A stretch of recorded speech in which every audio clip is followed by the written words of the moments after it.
Hey, everybody. Thanks for coming. I know we got a holiday week, but really glad to see you all here. Welcome to the May edition of Library Marketing Book Club. And this month we read Start With Why by Simon Sinek. Okay, yeah, some people off camera on pickup line, but however you can participate is great. Try and keep an eye on the chat and see what's going on. Anybody else who can pop open your camera, please do. It's always nice to see faces. So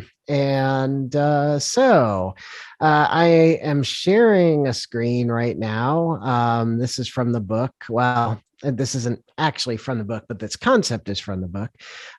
So we read Start With Why, and the main central theme of the book is having why at the center. So why is your purpose? What's your cause? What do you believe? Why do you do things? How is the process, and what kind of things you do, and what or the actions you realize taken to realize your why, and then the what is your process and what do you do and the result of why and the proof. So this was pretty it's an interesting concept from the book. I think it matches some of the other books that we've read and some of the other things that certainly you've heard. But anyway, so just there's a central theme, but nice to see everybody. And let's start with just anybody have some opening thoughts about this book or his TED Talk, or both. I found it really interesting that it's almost, it's more from the perspective of like psychology and human behavior and that kind, it's not just, oh, this is what works and this is, but it really kind of got more into humans' brains work this way because of ABC, and it really kind of spoke to the psychology major aspect of it.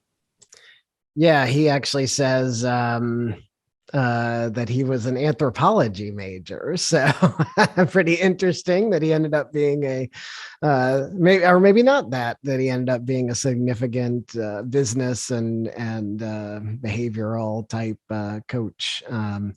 But yeah, it is pretty neat. I think those books are great that talk about how the brain works. And I saw a lot of parallels here with StoryBrand too, where they talk about your brain always trying to find ways to keep from consuming too many calories. But he also had some things about limbic brain and that I know has popped up in other things. So yeah, I thought that was pretty cool too. That was really neat to think of.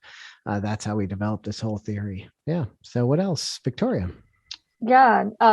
You brought up StoryBrand. This is what I was thinking of too as I read through this. And I full disclosure, have not finished reading this one yet, but it's okay. I'm reading it on audio, and I had to take my car into the shop, so I don't have Bluetooth right now. So oh no. But the StoryBrand book, I built a slogan for our library for the upcoming year based on some of the information from that, and I think it aligns pretty well still with some of the stuff from this book too. So that was good to see. What is if you don't would you mind sharing what your slogan is for the library? Yeah, well, so I'm working on building up more of a campaign around it right now. Yeah. So I haven't done much with it yet, but our slogan that we've adopted for the next year is "Your story starts here." Mm-hmm. Nice. And I'm trying to operate it more around the idea of because he talked in StoryBrand, he talks about all the different like human needs. Mm-hmm. And so I'm operating mostly off the need for making sense of the world, making meaning, because I think that fit best with our library. Yeah. And so I'm trying to build more of a story-based campaign to incorporate more testimonials. So. Yeah, that's really cool. Yeah, I definitely, I mean, I'm a big fan of the StoryBrand and that whole methodology. But yeah, I definitely think that there was a lot there that was really similar. And it sounds like even your slogan has more of the nice thing is it does have more of a why about it than just a what we do and why we're so great and everything like that. Yeah, so, hopefully I can convey that more as I get some of the campaign stuff going, but we'll see. I'm sure once you get some messaging together, yeah, it's definitely it definitely starts to flesh out. But that's a great start. Yeah, that's an awesome start. Yeah, very cool. What else? What other thoughts are there about the book or Simon or anything? I am a huge fan of Simon. Yeah. Donna will back me up on this. I actually use that TED Talk as part of the Telling Your Library Story Nice. course that we teach for Learn with Novelists, because it really explains, I think it's really translatable for libraries, especially the golden circle concept of why do you library, basically. Yes. Like, why are we doing this? And that's like what we need to center from, rather than what we are or who we are. So I follow him on LinkedIn and like read all his posts and watch all his videos. It's ridiculous. But I just think he's really smart. I like the way that he, like Donna said, thinks about it, comes from a behavioral science and biology perspective, rather than just like, I mean, it's all science-based. And also love how he is one of those speakers who talks a lot about his own experience and his own failings and his own thought process and how he has reached some of these conclusions. So I also have not completely finished this book, but I'm pretty darn close. And I thought it was an easy read, really. I thought it would be a little more, I don't know what I was expecting. I shouldn't have expected it to be more, harder to read, because he's really easy to listen to. But anyway, I love this book. Part of the reason that I really kind of, I guess, connected with this is because my entire life has always been, I am the kid who, if mom says don't do that, I'm like, well, why? What is the, explain to me what the reasoning is behind that. And if I can understand the reasoning, then I'm fine with it. But I always want to know, how did you reach that conclusion? How did you get to that point? And so that a lot of this really spoke to me. Yeah.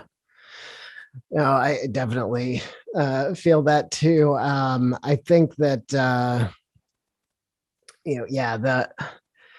so if I can, let me share something that we've been talking about a lot here, and I would be interested to hear your all's experiences, because I think they're the same, or probably the same, but we've been dealing with a lot of confusion and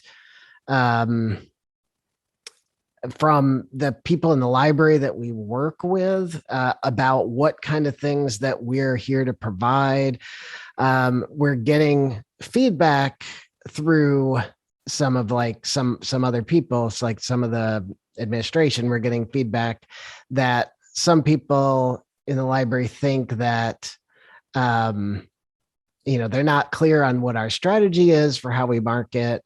They are not clear on, they think that some of them feel like we just do things that like we want to do. So they come to us with their request and we give them a different thing, because not for a reason because we think it'll work, but because we, because it's something we want to do. So we're like, well, we enjoy doing this, so this is what we're going to do for you.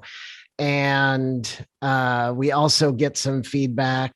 We also heard some things about that we, what was it? It was, we just do what we want to do. And that we don't. So the other big one is that we don't value like their expertise. So we don't value what they do in their stuff. And we just think, well, we know what we're doing, so we're just going to do what we do. And I can understand how that could come across if we don't communicate properly. But one of the big things in this whole thing, when we've had this discussion, actually is more about this idea of why. We had a big discussion with the folks. We don't manage our catalog like the marketing department. We're not the ones that manage the catalog. We manage the website, but not the catalog. And we've had this kind of ongoing thing about, well, what is the purpose of the catalog, and what is the purpose of a library catalog, and what is it that we're trying to do, and how do we measure success in a library catalog? And what we hear in some of these conversations from people that have more experience in libraries is more of that, well, we have all these books because we're a library, and that's what a library does. A library has books, and what we're trying to say is, well, but isn't getting books checked out, isn't that like the thing? Like, isn't that what it is? Isn't that why you want to do? And then we get arguments back that, well, no, we have the books. So if people need them, they can do what they need to do with them. But it's more like what we hear is we just have the books, and that's where it ends. Has anybody else ever felt this way, that, that you're kind of acting in a marketing department, like you're wanting the sales data and you're wanting the sales and you're wanting people to use the stuff, but that's not what the same feeling from the rest of the library is? You're not a museum. Right. Right. I mean, seriously. Yeah. That said, but being the only law library in Allegheny County, people expect us to have things that you can't find anywhere else. And yes, it does come in handy. And I think the hardest part is you can measure how many times a book has gone out because you have statistics. We now measure how many books are used in the library, because now a lot of people use it, make a copy, or use their phone and make a copy of the page, so they aren't checking it out. So you're losing that. But the thing is that always is the issue to me, and I point it out, is how do you measure impact? Well, sure. That one item I have had some attorneys, in my case, it's attorneys mostly, sure. But we do help the general public as well, which I'm so glad we do. Yeah. But we have them come back and say, if it weren't for that particular source, I wouldn't have won my case. Mm-hmm. And that didn't matter. It didn't matter whether it was an attorney or pro se. It doesn't matter, because we're open to the public anyway. Sure. But that impact, even then, even if you write that, does that impact get through to administration? As far as, it's tough. It is tough. Yeah. Yeah. And this is, exactly this. Yeah. Tara, what you're saying, what is your library's why? Who do you want to be for your community? And I think we're having a hard time defining that among different areas. Like, what is the why for the community? What is the why? And that's why I thought this book was really great, because it does help to get to that, and helps us get a little beyond we do that because we're a library and that's what libraries do. And like you're saying, Angela, it's not just, because we're a library. You have to go a little deeper than that.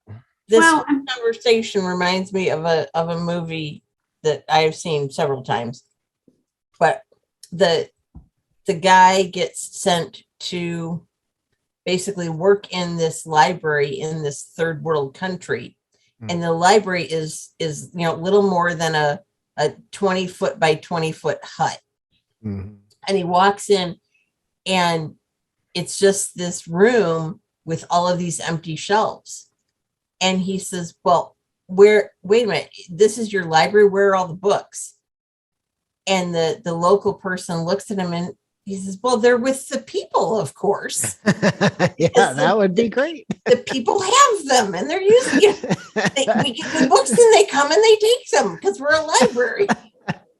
See, I feel like I would like that. I would like our shelves to be empty of books. I would like things to be. And I mean, I know, I do know, talking to some of the collection people, we had a little bit deeper conversation about this. I know that there are some things that, you need you want to have a diverse collection that's representative of a lot of different needs and a lot of different thoughts. And I think you can still do that, but I think it's this trick of, and not only collection, but also program. We had another thing with the programs where, we said, well, why did you, and this was more of a, why did you do this question? But, they had a program and they held it at one library location. And then they came back to us and said, so they had a program at a very busy library location that was sort of a similar, like a teen type author, somebody who appeals to teens and young adults. And then they had another one who had similar appeal at a different library. The one at the busy library did really well, had a bunch of people. The other one didn't have very many people. And they came back to us and said, well, what could you have done differently to promote this that we would have had better attendance?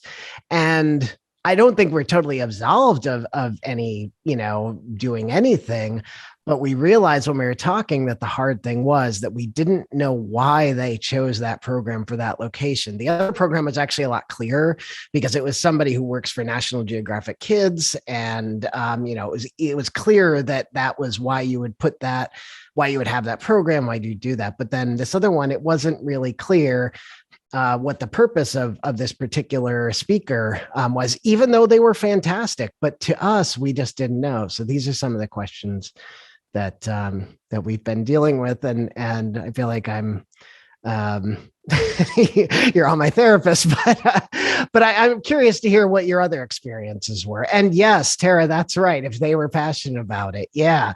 And I think a lot of times the answer we get is that, and that again, that always seems to come to kind of that answer. It's like, well, because we're a library and we put this at this location because we have a library there and they have to get a program, and that's great, but there's got to be more, or our thought is, or you need to adjust your expectations. And if you're going to put it at a location that's not going to have people, because, there's a very rural location, there's no people there or something, that's okay. But don't come back to us and say, why didn't you get more people there when, it was more of a, decision. So any other thoughts on that? I'm having that exact same issue right now.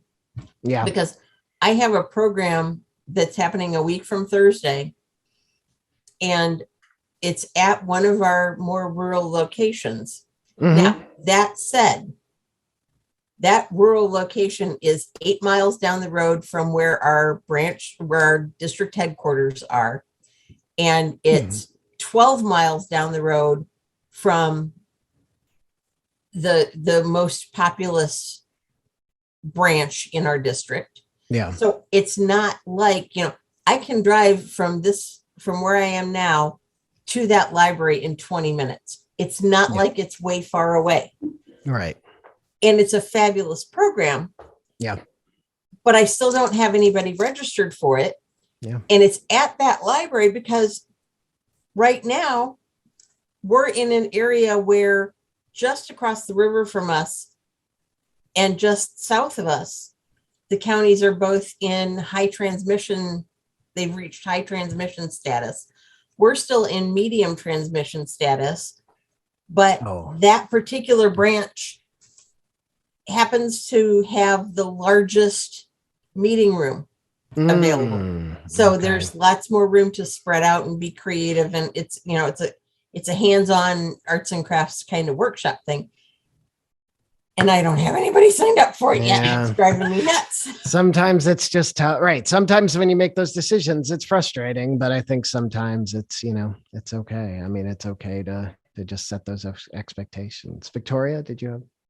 Yeah, I was just going to say, I think that the tensions that you're talking about, I've seen them play out at other libraries too. So I think that's not uncommon. This is something that I think a lot of library marketers grapple with. And it's part of why I decided to go for my MLIS, even though I know it's not necessary for a lot of positions, just to have some insider and outsider perspective too.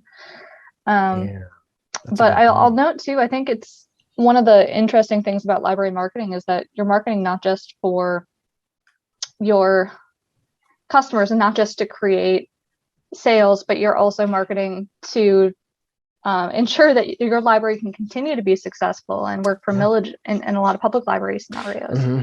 Yeah. So there's almost two reasons and two different populations that you're really working with. That's a great point. Yeah. Yeah. And that was, again, a question that we've asked when we come up against some of this is, like for the collection and for what do we have in our collection and how are people using our collection?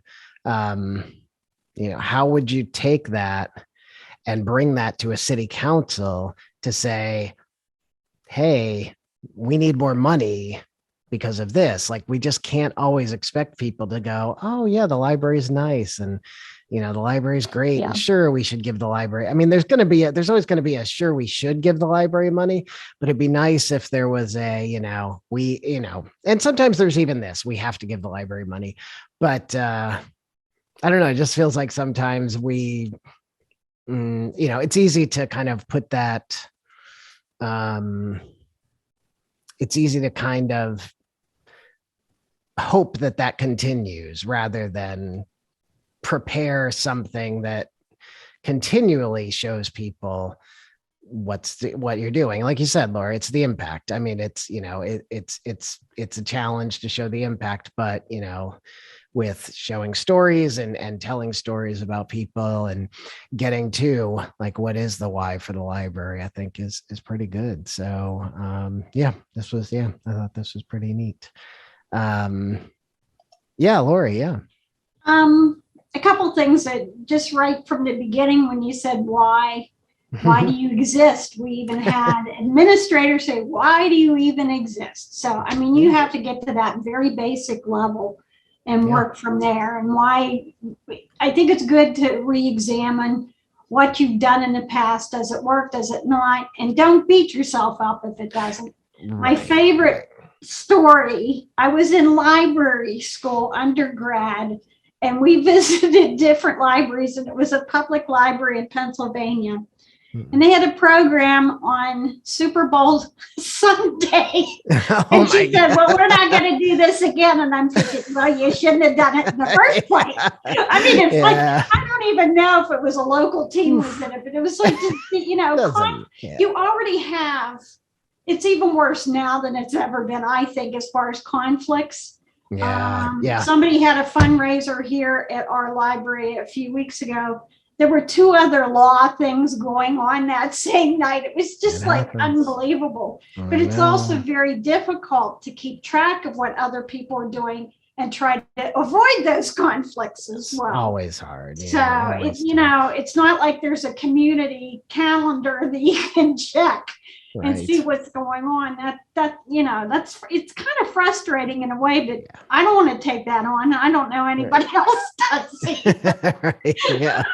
It's tricky. Scheduling is definitely something that's tricky. And we've had things where we've had other organizations. We have a bicentennial this year, and our historical society has kind of done their own thing and hardly included the library in any of their stuff at all. And we already had stuff planned, and so we're doing it, and it happens. So there's one other thing that came up last year. I do believe we weren't allowed to participate because we're in the city county building, and the mayor said no. So we have mayor people, and we have some of the county offices here too, but because of COVID, there's a thing called Doors Open, and they go to different areas and different parts of the city, and I got on their list. And this year it's in October. We've been invited, and they even provide docents. They provide arrows to show people where to go, that kind of thing. And tours are like $25 a person, and they can come up to the library. The room that's in this picture is actually, it's a landmark room. When they do anything to the ceiling or to the paint or whatever, it has to match. So we're on her radar. I mean, we're the best. One of the best kept secrets in Pittsburgh, being on the 9th floor, top floor of the city county building. Oh, wow. There are 8 elevators, but only 2 come to us. Oh, wow. That's interesting. So we're constantly fighting all those little, obstacles, trying to get people to understand we are here. We're here for the public. We're not just here for attorneys and judges. So that's a big challenge. It's definitely it really is. Yeah. Something that was a neat thing in the book that I would wonder anybody else's thoughts are was, they talked about Southwest a lot. So Southwest Airlines, obviously, very did a great job, unique business model. They did really wonderful.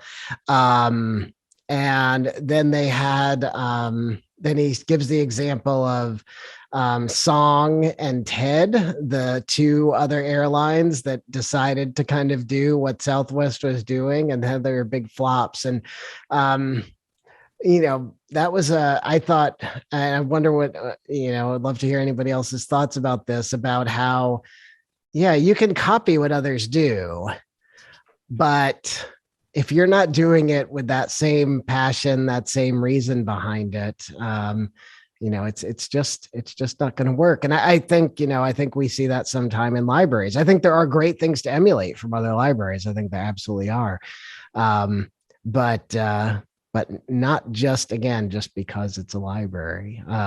Anybody else have any thought about sort of that Song, Ted, Southwest, how they do things differently, or just the idea of doing something that others do, either it's other libraries do, or just doing a lot of things. Anybody have libraries that do a lot of things that just, seem like, oh, well, sure, this might fit, but how, but how is, and then finding out later that it doesn't work because it really was just another thing.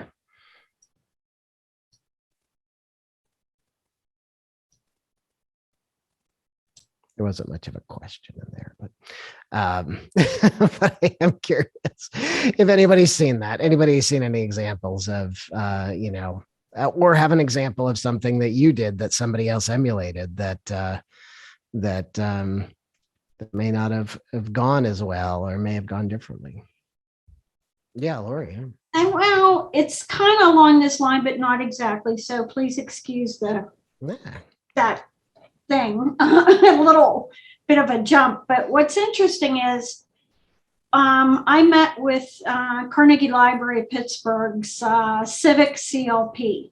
And so she and I talked about doing programs for community outreach. And what was nice was another organization, Pennsylvanians for Modern Courts, got on board. And so they actually, PMC did all the getting the speakers and the whatever, and they were a little slow in getting the PR stuff out there so we could get it out there sooner. But this Carnegie Library just decided, why don't we do it the first Wednesday of every month? So the people expect it.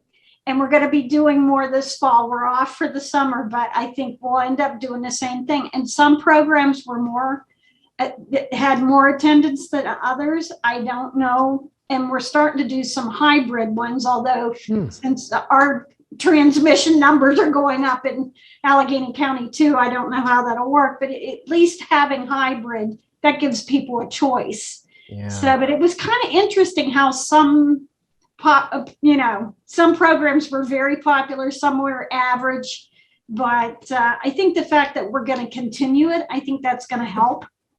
So they can kind of look for it. Yeah. No, it's a good example. Yeah.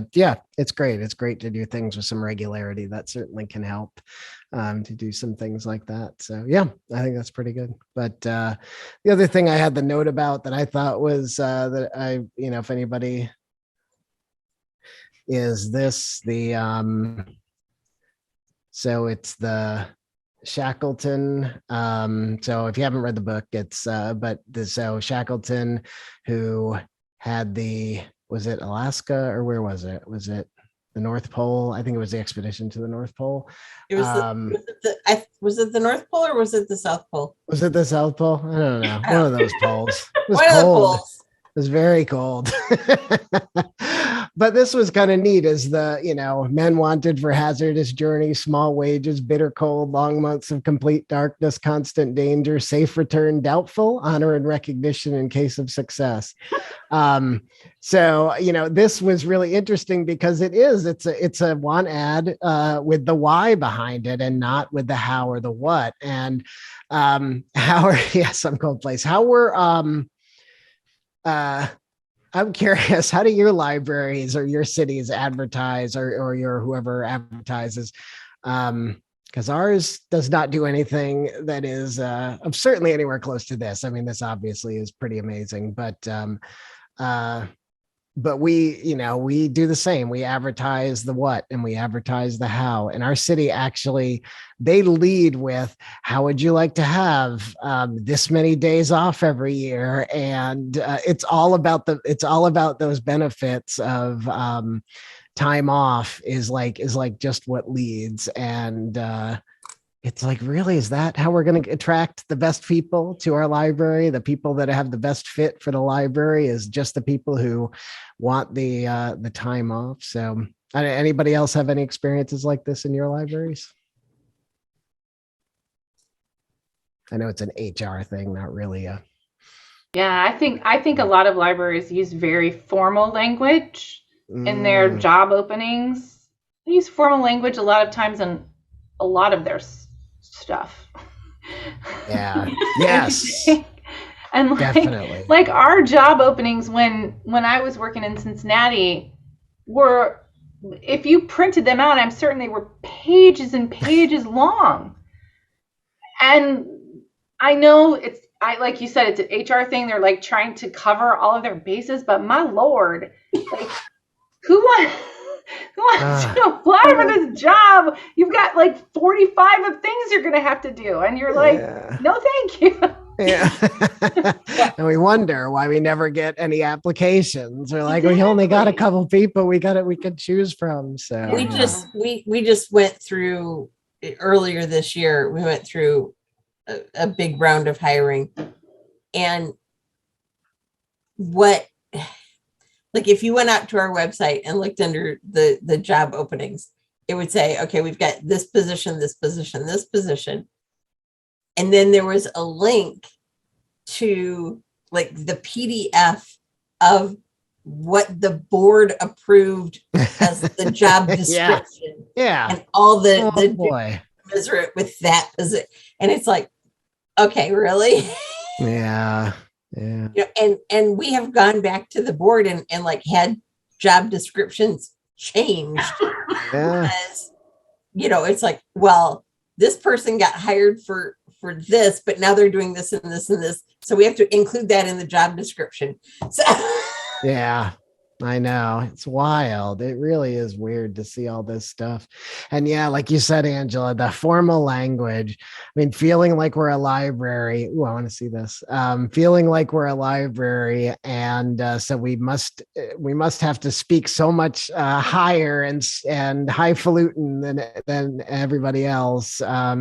But that just scares people off. And there was a lot in this book about confidence and trust and about building, like a lot of books that we've read, but it's really important that you can trust people enough to I want to look through this later, examples of all these social media ad job posts. Thanks for sharing that. But yeah, it's about it's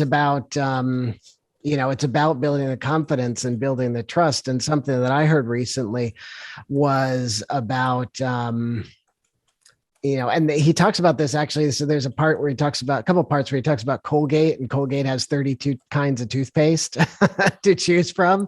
And there's a really good Malcolm Gladwell. I don't know if it's a TED Talk. I think it's just a video, but about choice and spaghetti sauce. I'll find the link.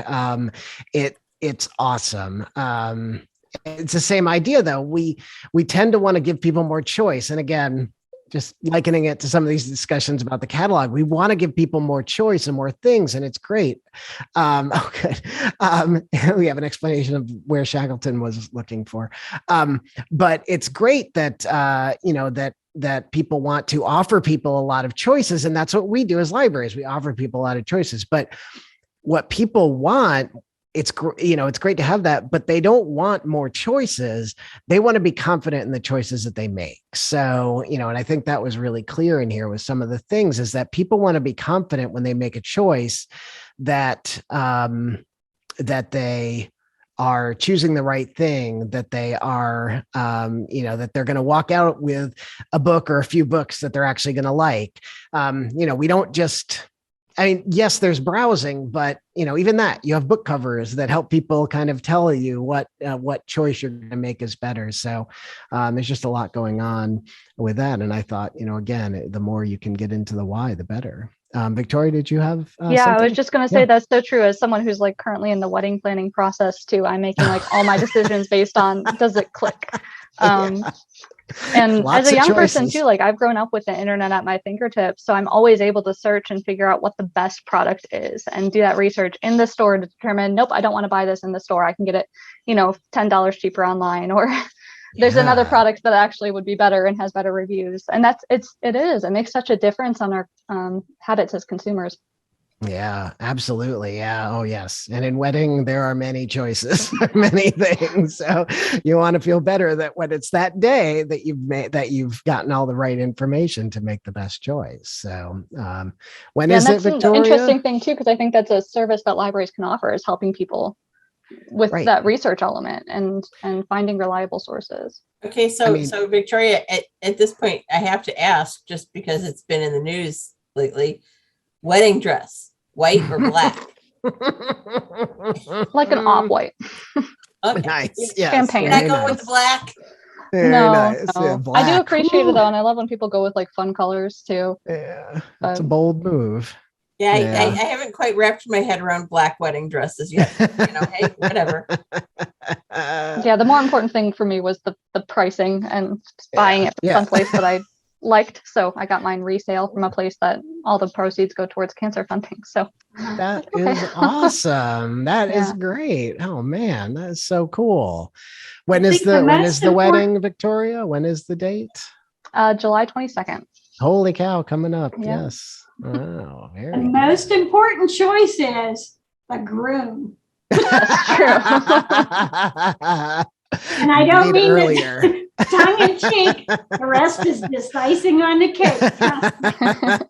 Trust me. And like you said, Victoria, there's it's having the access to all that information and having that, and libraries can do that too. And there's a plug for Novelist, because that's what Novelist does. Novelist helps people feel more confident about the choices that they make, and it helps people. That whole reader's advisory process. And I just loved the Novelist, that little book that tells you like all the little secrets of these genres. Secret language of books. I'm gonna put it in the thing now. Yes, it's so good. If you haven't seen it, you need it. It's so good. Yeah. But that's what it's all about. It's all about doing that.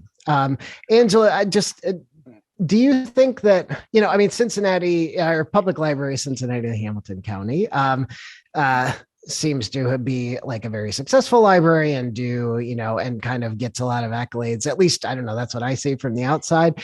Do you think that library system has a strong why? And did you all know what it was? Or is that not why things worked the way they worked in Europe? I'm just curious. I think that we got a strong why when we got our current director. Yeah. So that was about halfway through my term there. I really think it starts at the top. Yeah. And if you have a leader who, I don't want to use the word push. She didn't push us for why, but she very clearly set down, okay, here is what my tenure as the director is going to be about. And I often find that if a leader does that, and this is the case at Novelist too,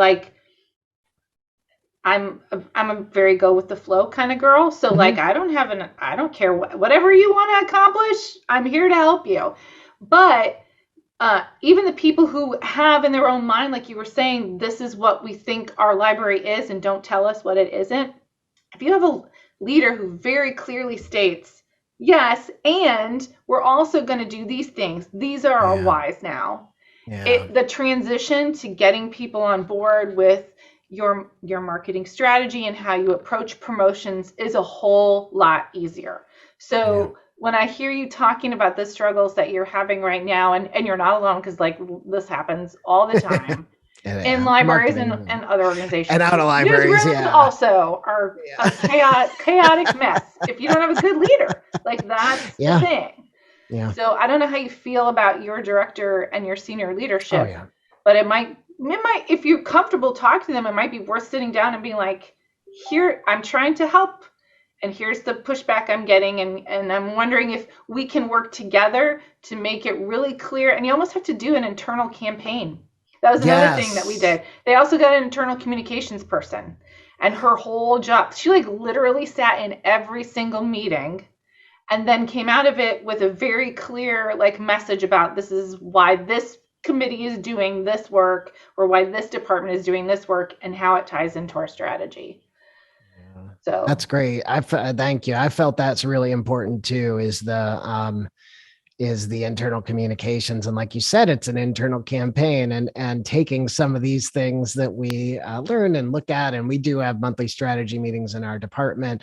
Right now we're doing some things, I think I mentioned before, like 4 disciplines of execution, but with still some real focused things. But I did have the opportunity to present to a group of managers I was telling you a couple of weeks ago, and it went pretty well. It went well. I acknowledged some of these things and got some good feedback. But the message, like any of these, it's not a one time and done. It's going to be a long process. But yeah, it's pretty good. Yeah, pretty cool. Just trying to see. Had a couple other things. Lori's got a question. Yeah, Lori, go ahead. Just a comment. We have a new director's director. Okay. Yeah. My immediate director is the same person that we've had over the last 6 years. And we had a previous one that I worked for as well. But I think what's interesting about that is the newest person in the group didn't understand who we were and what we did and what our expertise was. And there was a communication mishap there, but sometimes timing has to be right too. And maybe she was intimidated coming to a brand new position, not a brand new, but brand new for her. Mm-hmm. And so she happened to be working in our library, looking at the rare books that we have. And I talked to her about the programs that I'm working on. Like I've been trying to get pro bono lawyer in the library, helping people fill out forms since we're not allowed to do that. Yeah. And so, and I had like 3 or 4 things, and she's like looking at me like I had no idea. Yeah. So I think that's one of the things that's very important, to communicate that as much as you can. Yeah. The other communication portion I think that's important is, and I think we've kind of touched on it, is our wish list. What are the things that we really want to see accomplished at the library, whether I'm still here or not? I could be retired by the time it happens. But you know what? I have goals that I want to see. I would like to see happen. I don't think they're off point because I've been here for 14 years. Yeah, and not that I can't, take a different direction or whatever. That's not the issue. It's like, how do we make some of these programs work? And just communicating those things are so important. And I don't think the general public understands that. They don't understand what a library does to begin with. Sure. So my favorite short story about that is I worked at Alcoa with my administrator. Oh, yeah. Wow. Somebody wrote an article about the library, and we got to look at it, vet it before it got printed. And nice. I came in with the paper and I said, I don't work here. Do you? Yeah, that's right.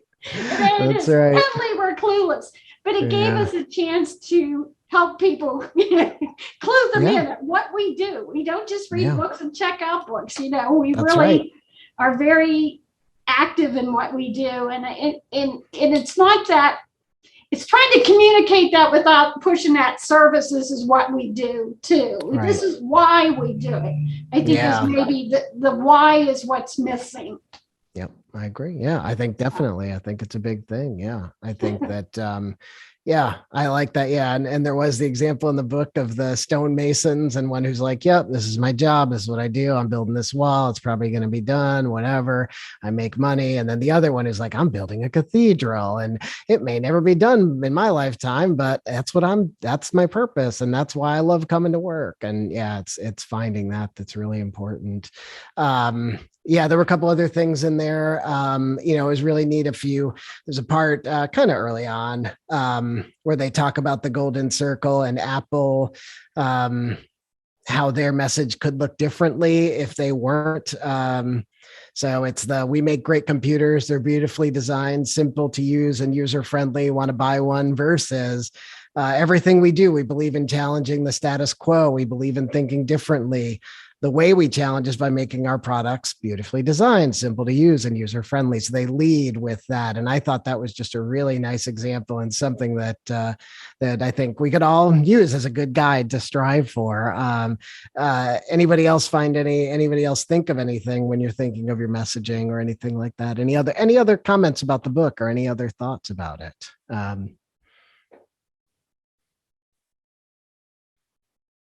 Was it worth reading? Is it something that you're going to, do you envision yourselves using any of this? Is there anything you'll use or anything anybody has used to do this? I used a quote from it because I'm trying to build up our LinkedIn for our library. Yes. One of our goals this year is to reach out to more of our business professionals in the community. So, so I started doing quotes. I think I'll do one next month from whatever we read next month. Yeah. Piggyback on this. But, would you remember which was the one that you used from this? Yeah, it was one of the easier ones for me to find a copy of since I do them all online, or I do all the audiobook readings. Yeah. So it can be tough to write down a quote real fast. Yeah. I know. So I just used one that said, there's two types or two. Hold on, I'm pulling it up. Only two ways to influence human behavior. You can manipulate it or you can inspire it. Yeah. Yes. That was a part that I was re-listening to it today, and that was where it was through the manipulations. And that's I feel again that a lot of us, it's, not just in libraries, but in any marketing, it's easy to try and take that tack too. Thanks, Angela. That was fast. That's anytime awesome. I hear a library is actually on LinkedIn and doing posts, I'm there. I'm finding them. Trying. I'm following you. I love it. That's Fantastic. great. That is great. Yeah. I would love to be more on LinkedIn too, because it's a very, very powerful platform. A lot of the people that are looking to LinkedIn, a lot of the kind of thought leaders in marketing that I've heard are saying, video on LinkedIn is a pretty wide open area right now. So it's a good place to be. It's a good thing to do some work with. So yeah, it was my I don't want to do TikTok. Let's try this instead. Yeah. I'm not going to do it just because I can do it. Yeah, right. Exactly. Very good strategy. Very good. Yep. And there's a lot of resources that we have for business people. Lori, I'm sure you all probably could have, some opportunity. And we have LinkedIn too. Here's the thing that's recently come on my radar. And I laugh about when it comes up in my email, Google My Business. Oh, totally. Google My Business is great. Change that a little bit. Yeah. But you know what? They have beefed up what they do. I can actually put in holiday hours. Yes. Before it was just the basics. But I found out with their analytics, 2.9 thousand people looked at our Google page or called us through that page. Blew me away. And it tells me how many calls we've missed, which has been very small, which is good because we're short staffed. So we're doing pretty good considering. But Google My Business, look into that. I beefed it up as soon as I saw the impact.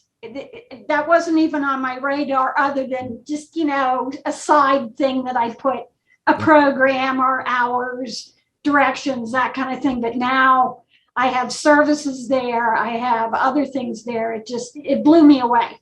Yeah. Yeah. I just started. They can call from there. They can call from Google. Yeah. Yeah. That's so, cool. Yeah, I just started Victoria, yeah. keeping track of stats for our Google business accounts. We've got 2 branches, so there's 2 Yeah. different accounts for those. But I have my first post scheduled to go up on Friday. Have you guys seen those? Do they seem to be doing well if anyone does posts for things?